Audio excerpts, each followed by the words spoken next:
Olha, a preparação não vai maneira cultura ay nos hasin nos esfuerzo, nos por de motivar alumno nang parang hasin ang best, to lag ng praktika hobby.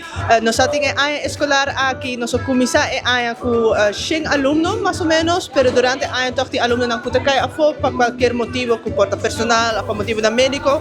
Alla fin awori kinang nos ting no 26 alumno ku tadeng examen yar.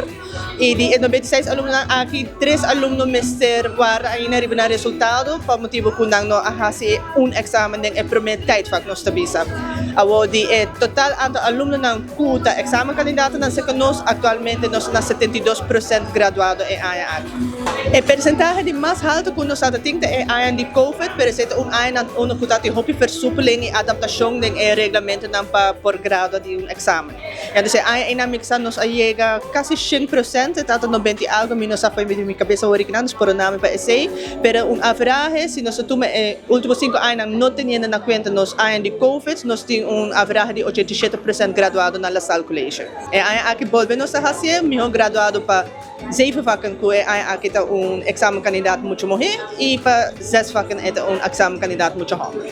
Well, me sinto me mesmo upgrade com esforço com mais se ture madrumi de 3 horas de mainta, mas sem esforço, cruzei daqui na Deus tudo está possível. Maduda como tu pensa? Maduda tem que passar sempre mas essa chance isso não, pero já com Deus o poder nos faz lá. Amin, te sinto me chef grade paso mitad sa kami disla. Vamos na maler dos no para meu exam, bese. So isso maler dos no para meu exam. Awak kita po siguiente step? Ami pensate para estudar na Holanda, MBO na Holanda de General Engineering. E também são homens na estudia, vai um time mais bom na Holanda, futebol. Me quero dar aqui na turma docente, né? E também minha família que support me durante a temporada aqui, e para minha escola, estar para mim comida todo dia e just stay para mim, para me dar sentir me hope great.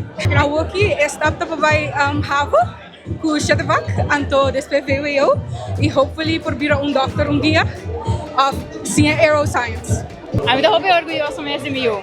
Él está duro y él pensaba que está 100% seguro que los la, que me no es una duda. Hobby contento. O sea, me acabé de un no sé 2004 nesse filme. Então, para mim eu também acabei, então já me deu mais que não, pero ainda falta 2 anos mais para vai que me está hobby contento.